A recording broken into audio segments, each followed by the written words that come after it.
Hello everyone. Okay, so our last lesson we talked about ANS, which is the autonomic nervous system, and pretty much how it affects within the parasympathetic and sympathetic division. As you can see, I have this chart up. This is from the last session. I tend to like bringing the charts from our last lesson into our new lesson, so that way you guys can start exactly boom where we left off. So this is exactly where we left off in the last video. If this does not look familiar to you, there is a problem. You need to watch the first video, okay? Because I'm not going to go back to this. This is a long lesson. It took almost an hour. So now I'm going to go ahead and erase this from the board, and I'm going to start on our new, which is our continuous topic on what we were just talking about earlier. Now, this one's going to be the ANS, and we're going to be talking about autonomic nervous system for neurotransmitters and receptors. Okay, so I'm going to go ahead and erase this. Alright. And this is exactly how we're going to do this. Okay, put ANS, neurotransmitters, and receptors.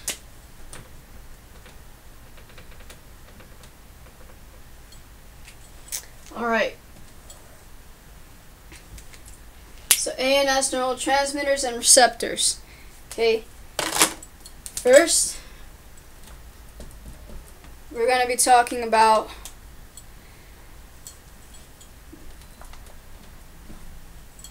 cholinergic. Sorry about that. Cholinergic neurons. Okay, plus receptors.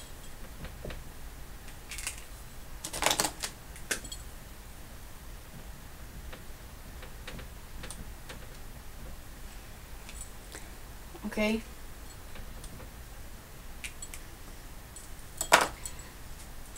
So cholinergic neurons plus receptors bind, okay, the neurotransmitter that we call acetylcholine, which is ACH. Okay. And this is going to inactivate, okay, and this is inactivated by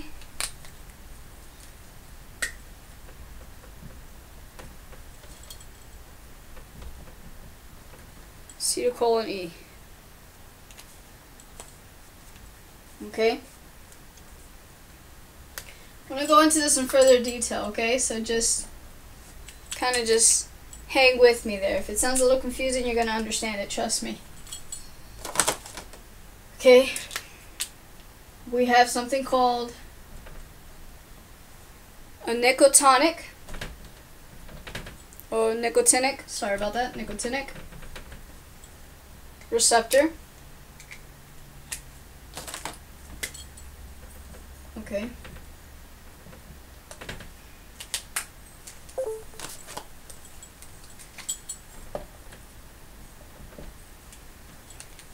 And then we also have something called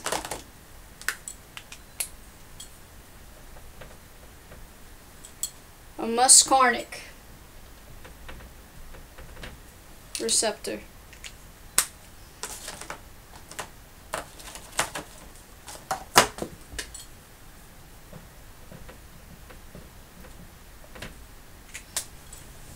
Okay.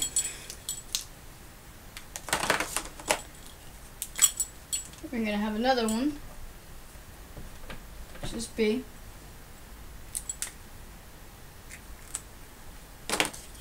And this one's called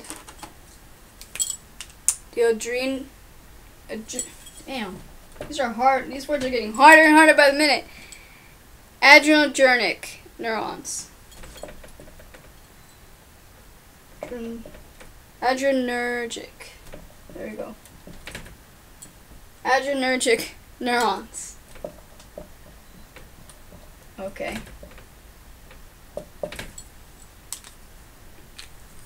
And receptors.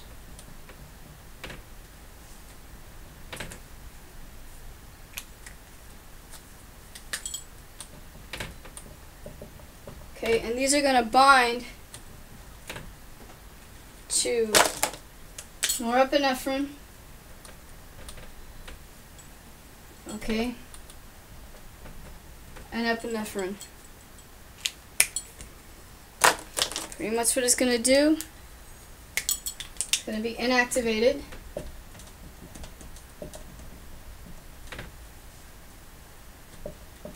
By something called MAO and COMT. Okay.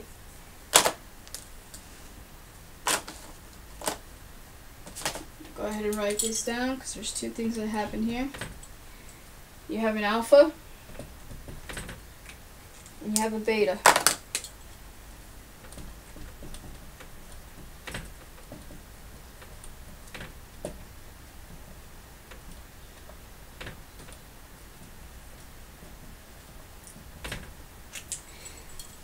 Okay.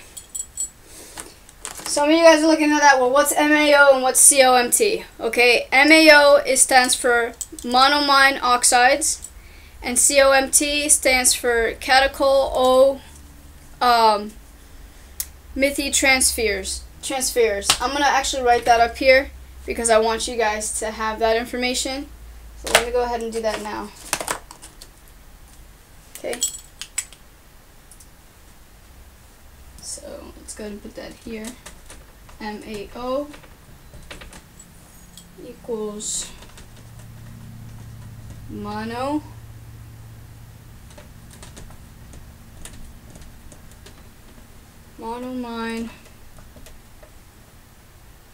oxidase. Okay.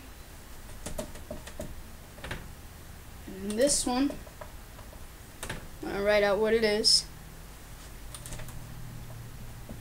And that's CATECHOL.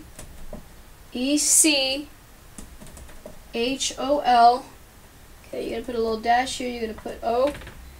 Alright, and then I'm going to actually finish the word down here, which is called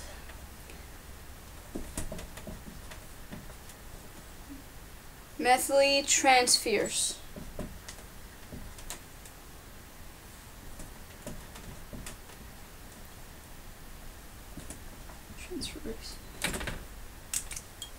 Okay, so that's methytransferase.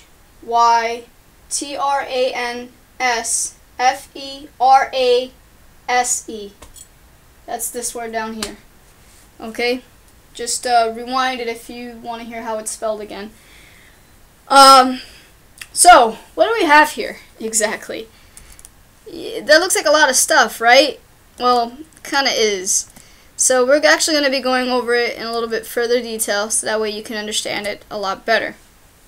Okay, so we're looking at autonomic nervous system, the neurotransmitters and receptors. Okay, so pretty much for the cholinergic neurons and receptors, when those two things go together, they bind and you have acetylcholine, and it's innervated by acetylcholine.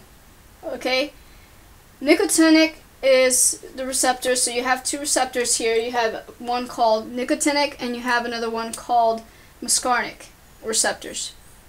Okay, these are the two receptors for the cholinergic neurons plus receptors. So when the cholinergic neurons and the receptors combine, okay, when they bind, they're going to make acetylcholine. But within those receptors, the receptors that can be here, you can have a nicotinic receptor or you can have a muscarinic receptors. We're going to go in further detail about what exactly is each of these, because I want you guys to be able to understand it. Okay? So right now it's going to seem like it doesn't make any sense, but you're going to understand it. Okay? You're going to understand throughout time that effects on acetylcholine for a nicotinic receptor is always excitatory. Okay? You're going to learn about that. And you're going to learn about how in muscarinic receptors, it's pretty much going to be inhibitory or excitatory. Okay, so I'm going to go in further details about what these two things are, as well as what these two things are, because I need you guys to understand that. But right now I'm just giving you like an outer view of everything that we're going to be discussing, and in constant repetition. Okay, the next one that you have here is adrenergic neurons and receptors, and when adrenergic neurons and receptors, they bind together, you're going to get norepinephrine and epinephrine. Okay, and it's going to be inactivated by something called an MAO, which is the monoamine oxidase, and a COMT, which is a catechol methyltransferase. Okay, and then you're going to have two receptors here for the adrenergic neurons plus the receptors, and that's going to have your alpha receptors and your beta receptors. Okay, and we're also going to go over in detail about alpha receptors and beta receptors. Okay, so the first one that I'm going to be talking to you about is the nicotinic receptors. Okay, so let me go ahead and erase this.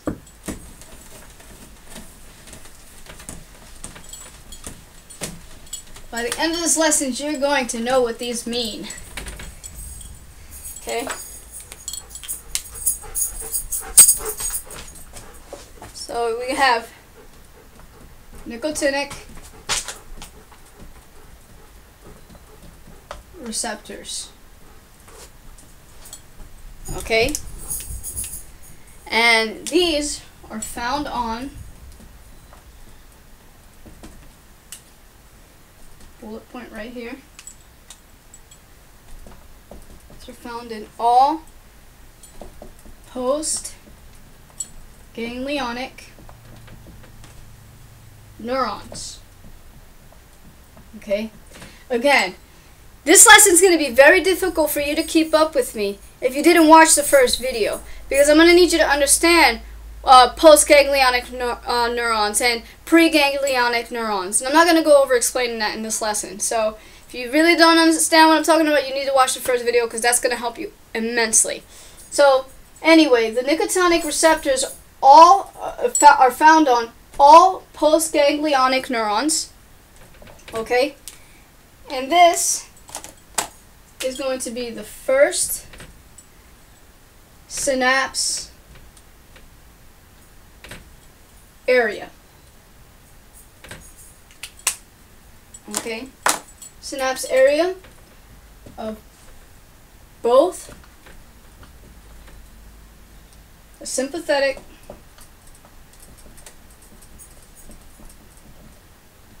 and parasympathetic divisions. Okay? And then you're going to have your next bullet point, which is going to be hormone. Okay? Producing cells. Okay? Of the adrenal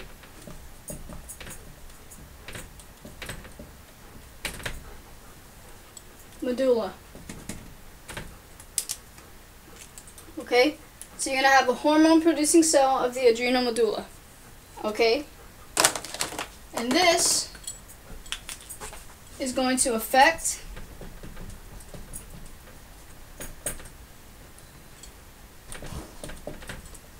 okay, this is going to happen, the effect of acetylcholine.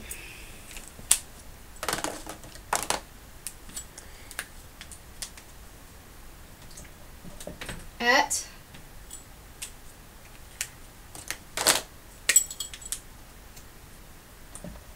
the nicotinic, or nicotinic, I'm sorry, I don't know why I keep saying tonic, it's tinic. Nicotinic receptors, okay, is always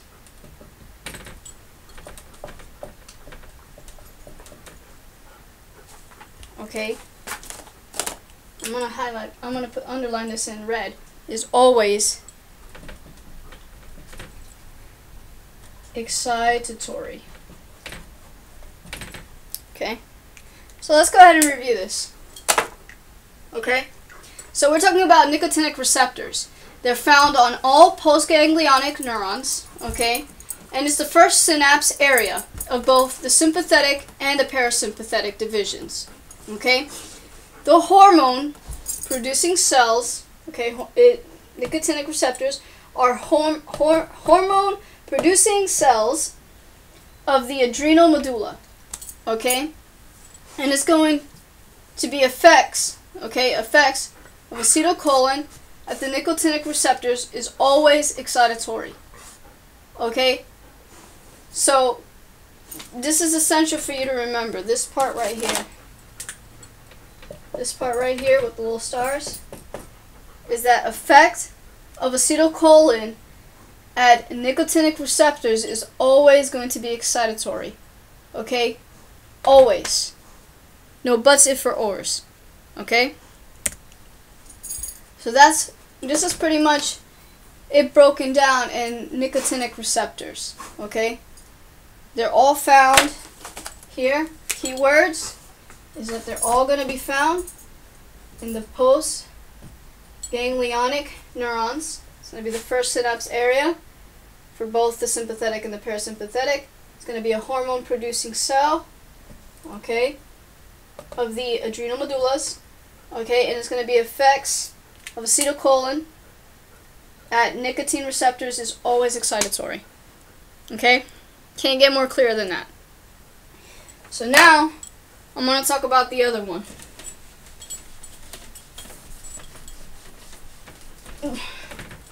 Which is the muscarinic receptors. Okay? So let's go ahead and write that up here.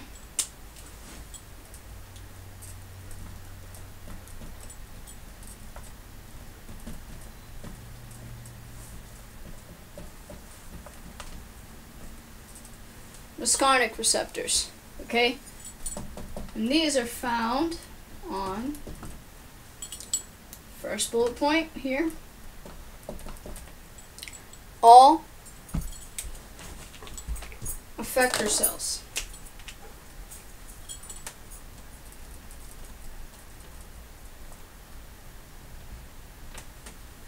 Okay? And this, obviously, if we went over the first synapse, this is obviously going to be the second synapse. Okay? So all effector cells, and this is going to be in the second synapse, and this is stimulated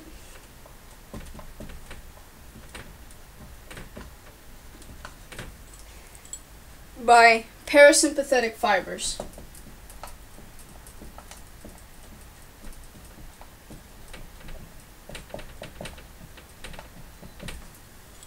Okay? Now the effect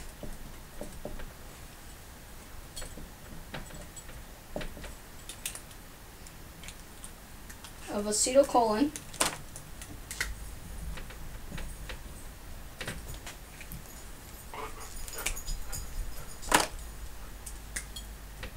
at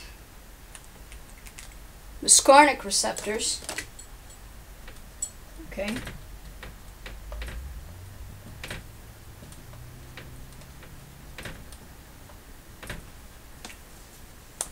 okay, can be either, okay, inhibitory or excitatory, okay.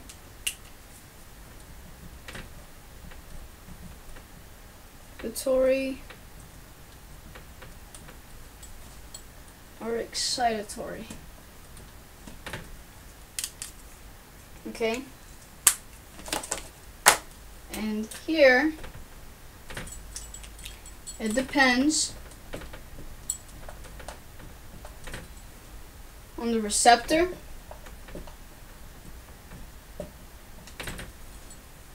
type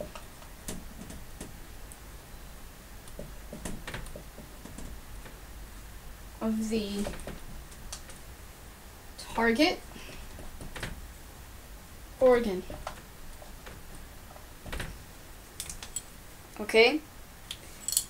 So, muscarinic receptors are found on all effector cells, okay, and it's going to happen at the second synapse, stimulated by the parasympathetic fibers, okay? So these are key words here. Effector cells, that's where they're found, second synapse, and are stimulated by the parasympathetic fibers, okay? The effect of acetylcholine, okay, at muscarinic receptors, okay, and can be either inhibitory or excitatory, and it depends on the receptor type of the target organ. So depending on what organ is going to be pretty much stimulated, okay, there's going to be the recipient type, is going to be either inhibitory or excitatory. And inhibitory or excitatory absolutely, completely depends on whether it's going to be a sympathetic or a parasympathetic type of division, meaning if it's going to slow something down or is it going to speed something up. Okay? But the muscarinic receptors are all found in parasympathetic fibers. Okay? So, let's go ahead and continue. Because now we're going to talk about adrenergic receptors. Adrenergic receptors, okay?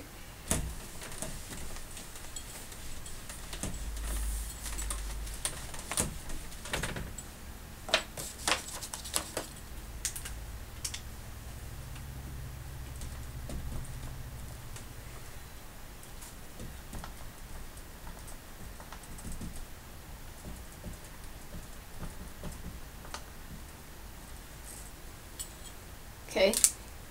Well, there's two types here. Okay, which is what we wrote down earlier. One of them, okay, let me put this up here. One of them is going to be the alpha. Second one's going to be the beta. Now these alphas are written like this. Okay, while betas are just written with a big B with a long stick underneath it. Okay? But it has subtypes. Each of these have a subtype. For the alphas, it's going to have subtype alpha beta. It's going to have alpha 1 and it's going to have alpha 2. Okay? For beta, the subtypes are going to be beta 1, beta 2, and beta 3. Okay? Generally,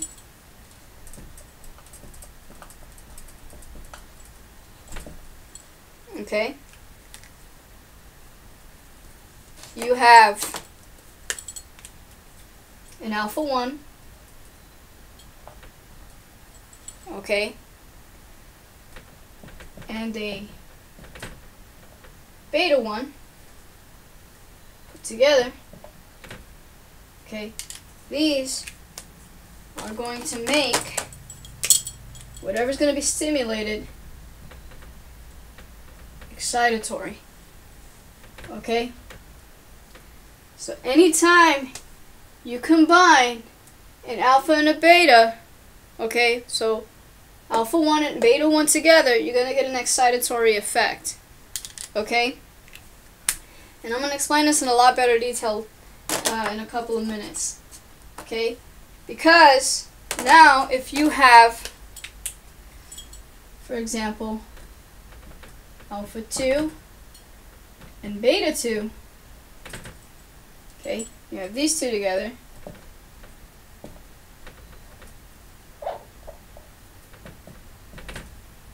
Okay? These are going to make whatever you're stimulating inhibitory.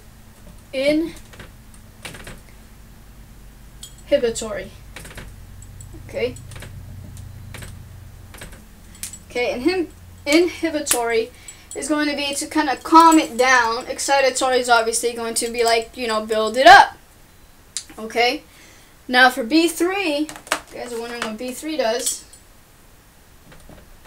Okay? B3 is excitatory. Okay?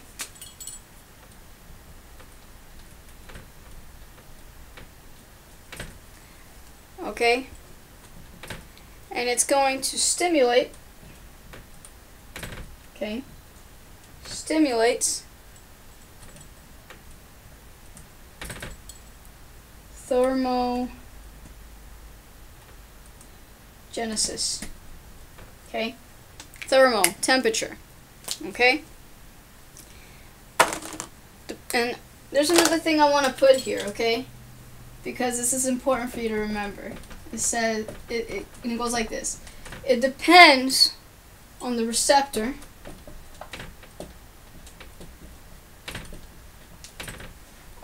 type, of the target organ.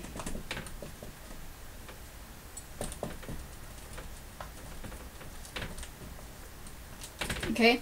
It depends on the receptor type of the target organ. What in the world does that mean? Okay, so I'm going to explain that. So, when we're talking about it depending on the receptor type of the target organ, we're talking about either your heart, your digestive system, okay? It could be so many things, okay? I mean, it can be about, respiration, it could be about heart rate, it could be about dilation of blood vessels, it could be about stimulation of the digestive system, your bladder, you name it, okay? That's an organ, okay? And those organs have a specific job that they have to do to keep you alive, okay? So, under adrenergic receptors, okay, you're obviously going to have two types. You're going to have your alpha and you're going to have your beta. We already discussed, okay, that an alpha 1 and a beta 1 combined together are going to make whatever it is that you're stimulating excitatory, which means it's most likely going to be able to speed it up, okay? Now, if you remember from our first lesson, you would have kept in mind that parasympathetic is going to try to slow things down, okay? While, sympathetic is going to try to speed things up, okay? So under parasympathetic, you're trying to kind of like relax and you're chilling and you're watching TV. That's the parasympathetic mode, because if you're sitting down watching TV and your heart is accelerating, well then obviously you have a heart problem, my friend, okay? And you need to see a cardiologist or something.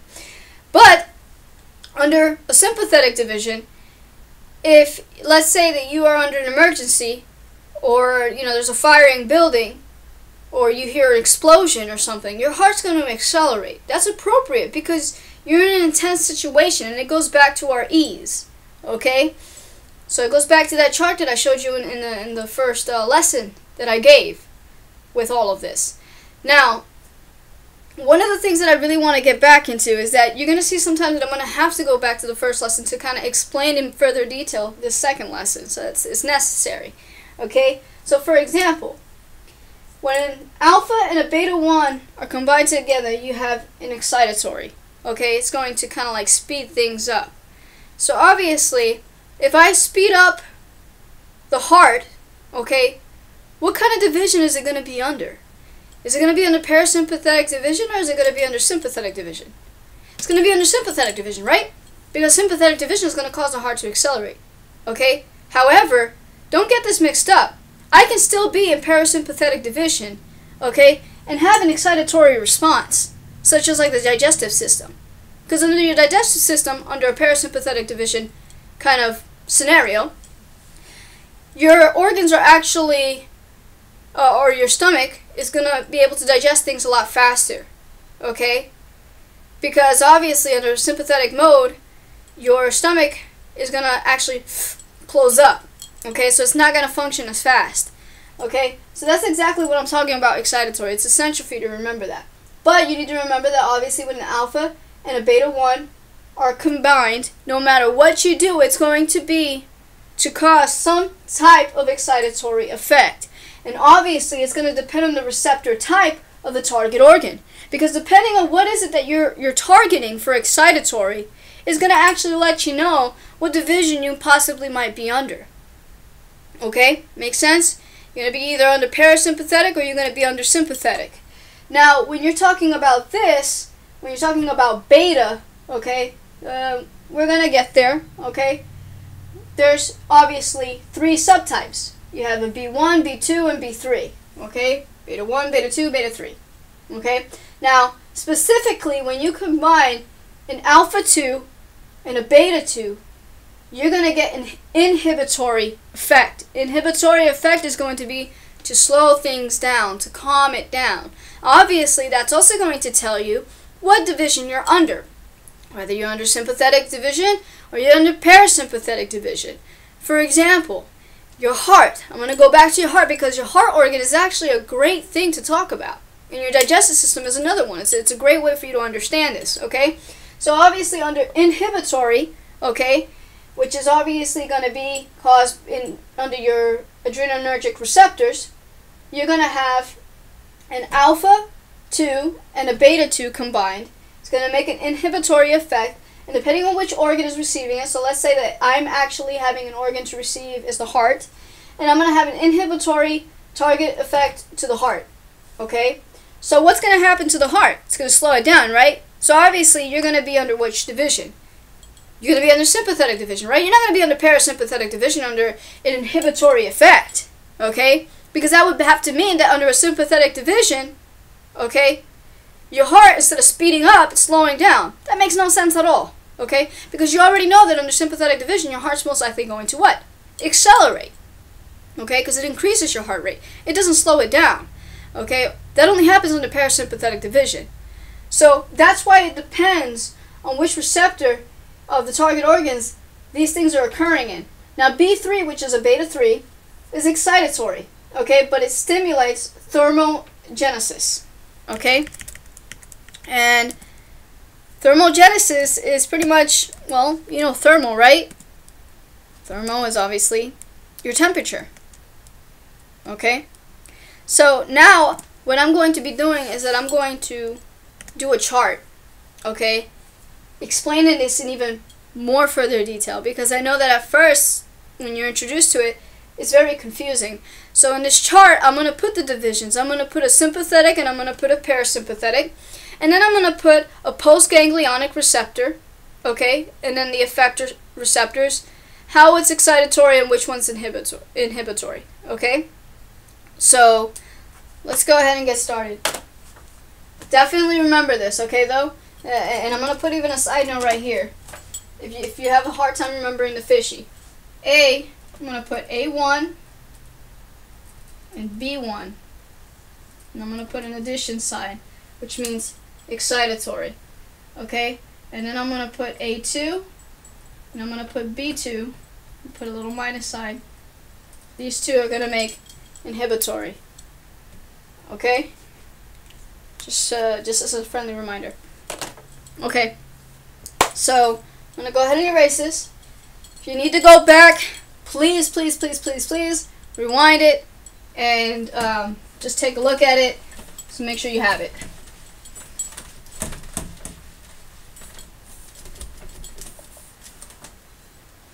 Okay, let's go ahead and write this down. I'm going to do a chart here. Lots of charts in these sections. Okay, put divisions.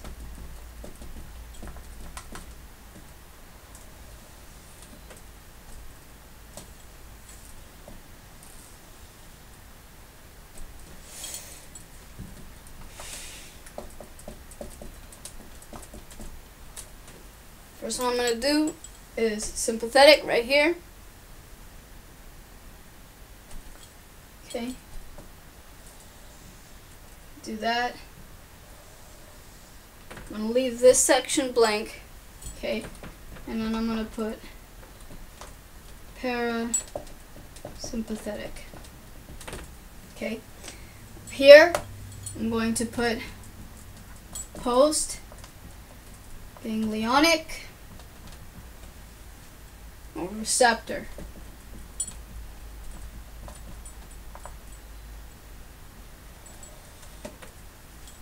Okay, under your sympathetic, under your post-ganglionic receptors, you're going to have ACH, which is your acetylcholine, okay, and obviously your acetylcholine is nicotinic, okay, and nicotinic is excitatory, okay, so I put a little addition sign here, okay.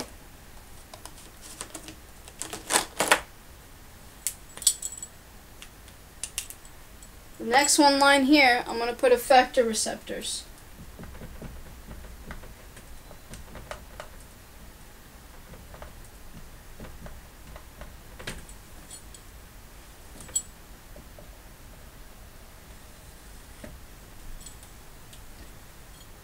This one I'm going to leave blank. Okay.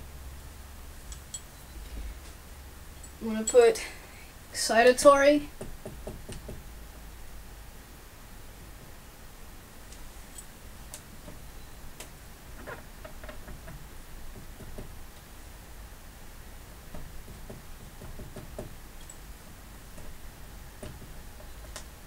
Okay. Make my chart a little bigger here. Putting excitatory there.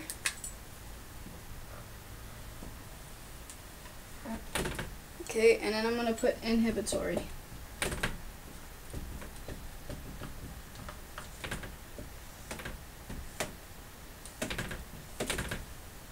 Okay. Next one I'm going to do is down here because I want to go in order. Okay, so my divisions, you're going to have your sympathetic and you're going to have your parasympathetic. For your postganglionic receptors, you're going to have the acetylcholine, which is nicotinic, okay, and it's going to be excitatory, okay, it's going to be positive. And then you're going to have for your parasympathetic, you're also going to have acetylcholine, okay, it's also going to be nicotinic, okay, it's also going to be a positive response, okay. Now the effector receptors, okay, you're going to get norepinephrine, okay, and norepinephrine is going to make it alpha, okay. If it's excitatory, right, going to have A alpha 1, okay, and then inhibitory, going to have alpha 2, okay, because we already know, right, we already know that under excitatory mode for, you know, pretty much when you combine an alpha 1 and a beta 1, you're going to get an excitatory effect, okay, and under inhibitory, if you have alpha 2 and beta 2, okay, you're going to get an inhibitory effect. Now the thing here is that it really does depend on the effectors, okay, this depends on effectors.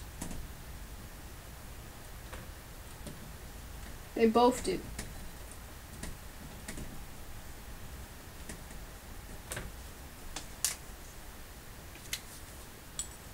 Okay. They're definitely, both of these are gonna depend on an effector, kind of like how I discussed earlier about obviously sympathetic and parasympathetic mode. Okay? Because under sympathetic, okay, what's going to happen under that division is that the postganglionic receptor is going to have acetylcholine, which is going to be nicotinic, it's going to be positive, And then the effector receptor is going to be norepinephrine, and it's going to release alpha. Okay? And it can be either excitatory, and it's going to be excitatory. You have the parasympathetic, which is going to release acetylcholine, nicotinic. Okay? And this is also going to be ACH for the effector. Okay? And there's another thing, I'm going to add something here in the middle because I want you guys to get it. And as a matter of fact, let me go ahead and add it now. It's going to be norepinephrine, beta, and these are subtypes. Subtypes, it's going to be B1, B2, and B3. Okay, this is pretty much everything that we wrote earlier, but just in a chart setting, so hopefully it can make it a lot better and more, you can understand it a lot better. So, Skarnic.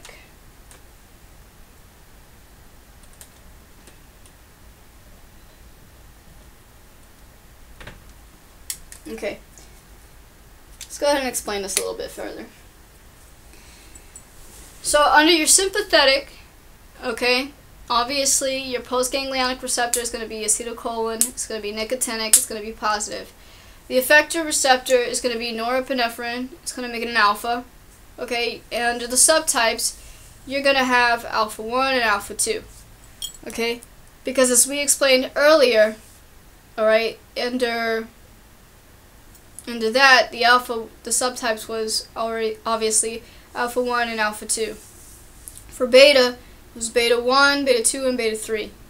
Okay? Now, one of the things that I really want to go over is this section right here, because the sympathetic, this can get really confusing. Okay? But I'm going to try to explain it in a way where it's not as confusing. So, as we discussed earlier, in nicotinic receptors, they're found on the postganglionic neurons, and they happen under the first synapse area. Okay? But it can be both sympathetic and parasympathetic. So, as you can see here, the postganglionic receptors, okay, they both can either be sympathetic or parasympathetic. Okay, but this is going to happen under the first synapse.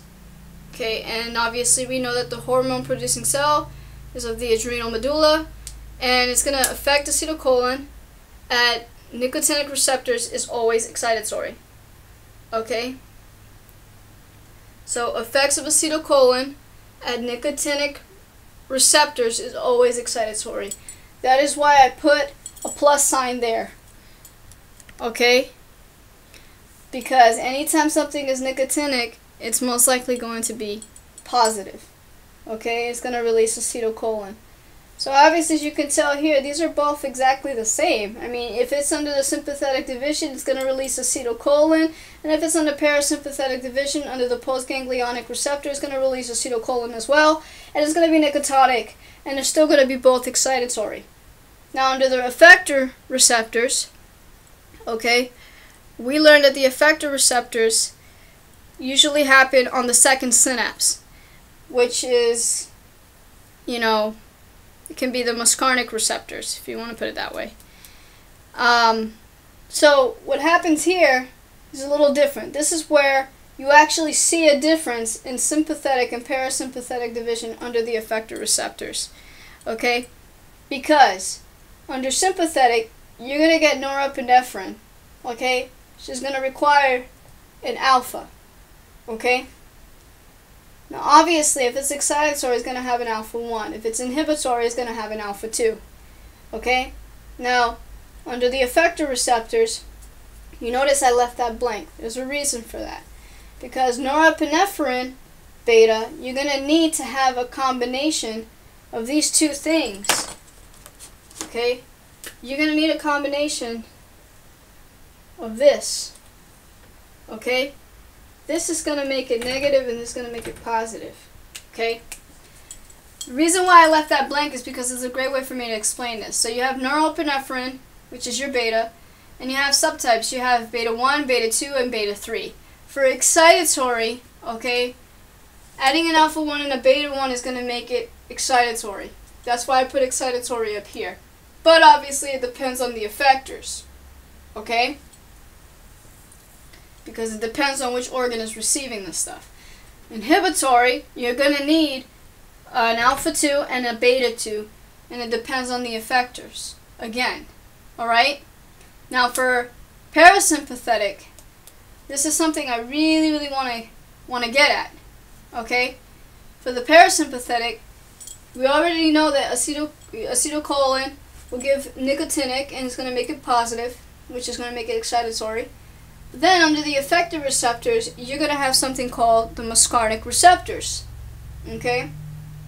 The muscarinic receptors are going to occur within the second synapse, and it's either going to be positive or negative, which means it's either going to be inhibitory or excitatory. It can be both, okay? But it completely depends on the receptor type that's targeting the organ. So that's pretty much explaining the chart.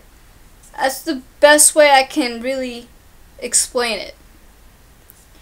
This video is very hard to understand, so I'm going to kind of cut it short, and I'm going to stop it here, because this is something that you're going to have to kind of rehearse, okay? And then we can go into the visceral reflexes, okay? But this is essential for you to know first, because this is already complicated as it is. You have a sympathetic and parasympathetic. Just know that the postganglion receptors, you're going to have acetylcholine, it's going to be nicotinic. These are pretty much both the same, either in the parasympathetic division or sympathetic. Okay? And obviously your effectors and stuff like that. So kind of exactly what I explained earlier. Please watch this several times. This took me a very long time to understand. Okay? And it's still sometimes even difficult for me to explain it. But just rehearse this video. Definitely write down this chart, and it's going to help you immensely. Okay? List any comments that you want to put down underneath, okay? You guys have a good day.